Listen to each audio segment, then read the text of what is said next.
Hello, this is Richard from Aficionado. Today, I wanted to introduce Josh Matias. He's also known as Josh Porp Sandwich from Reed to Reed forum. He's actually very well known for his thread and his tank about zoanthids and polyphyllus.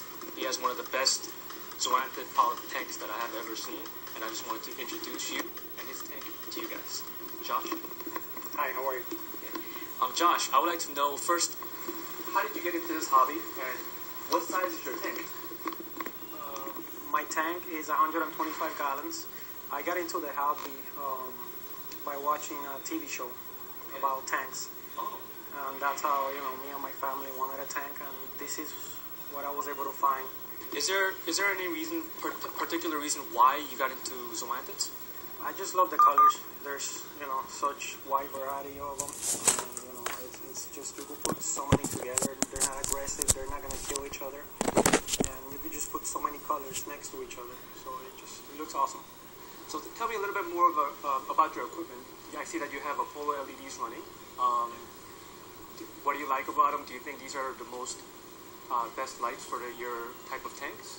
I used to have metal halides, and I noticed that my zoanthids used to get bigger with the metal halides.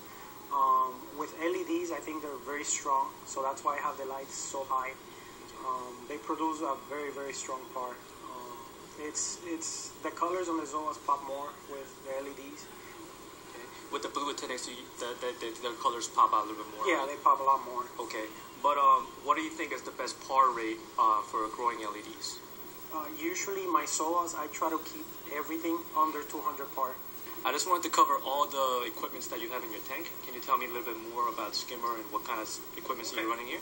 What I have is I have a wet dry, and I also have a small 15-gallon refugium. The refugium is higher, and it gravity feeds to the wet dry.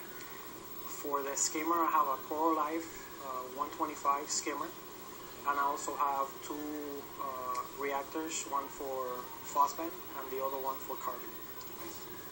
And I see that you have a WP40. I used to have two Tonsies, and I'm trying the WP40, see how it does, and so far I'm really happy with it. Before I used to have two Tonsies, now I'm just using one WP40, and the flow, I like it. Would you say that the strong flow is important on zoanthid growth? Yes. Okay, so heavy flow is good for zoanthids? It's good.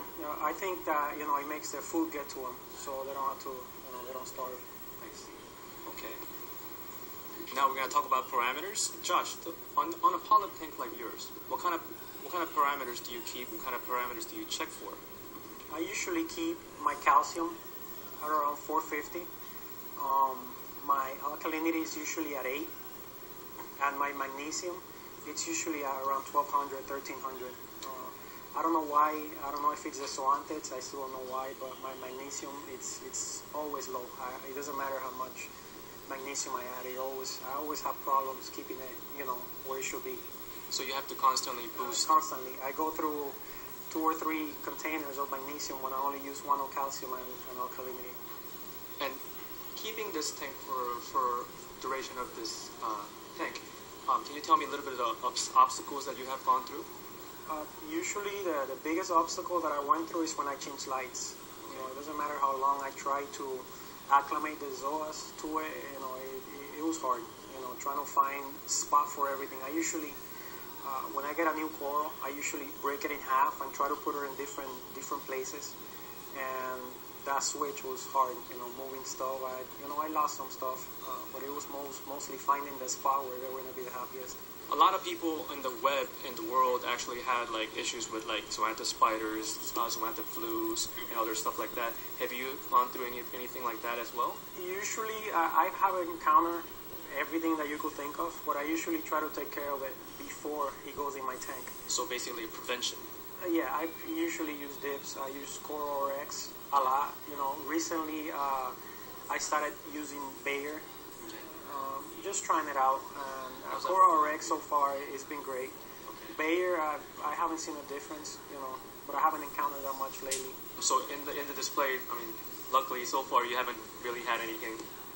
I have a 6 line, and to me the 6 line, he's always pegging at stuff. So I'm pretty sure if there's any pest, any nudies, anything, he always eats. I had Aptasias, and I put those nudies to eat the Aptasias. Yes. My 6 line ate them all those nudies, so I'm pretty sure he likes them. Okay. That's why I don't have them, because he eats them. I like the way that everything is taken care of naturally here in your tank. And that's what I do usually. I have a frag tank, and that's all the pests usually, after dipping, that's how they get maintained, just with fish, What kind of tips and advices can you give to the people that's getting into the hobby or have been in the hobby for a while, or people who consider themselves as an expert? I always tell everyone, it's water changes. You just gotta do water changes. If you don't want to be on top of, checking your parameters and stuff, usually just water changes. If I don't do water changes, after a few weeks, I notice my soas either getting smaller, they're not as open, they're not as happy. So once I do a water change, everything just goes back to normal. That's the most important thing. At the beginning, I wouldn't dose anything. It was just water changes. That's all I would do, and everything was great. I had known Josh for about 2 years now, and you have an abundance of growth in your tank. What do you do with all these additional growth that's just access now? I usually like keeping the frags big, and I keep them elevated from the rock. Okay. And when they grow, I usually just cut them. Just cut them and then put it on a frag tank that I have. I just don't want everything to outgrow each other and try to kill each other. So I like seeing all the different colors. And if everything grows in the rock, I cannot control it. So I don't know if you notice, all the frags are elevated. Right. I keep them on the frag, and then if they grow too much, I usually just try to put it on a bigger frag, so it grows on that. Is there any tips on fragging that you could give us? You gotta wear gloves. Not only the salt water, the soda juice gets on your hands and it messes up your hands. If you have a cut and you get that stuff, you could get an infection, a really bad infection. Not too long ago, I was wearing glasses, and I dropped a rock, and a little bit of juice went from the bottom of the glasses of my eye, and it got really red. It was actually the day before Halloween, so people thought I did it on purpose for Halloween, but it got really red. I have a friend that he needed surgery on his eye because he got Zoa juice on his eye. Like I said, you just gotta wear protection always. Yeah, that's very important, I guess. Oh, wow, I mean, I've only heard the stories about it, but goodness. Yeah, it's really bad. He got the Zoa juice, his eye got closed, and he had eye surgery before in the past.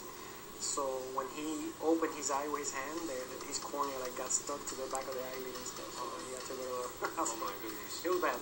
This has been another episode from Aficionado. Thank you for being with us today, and thank you, Josh, for introducing us to your tank and to your lovely house. No problem. Thanks for coming.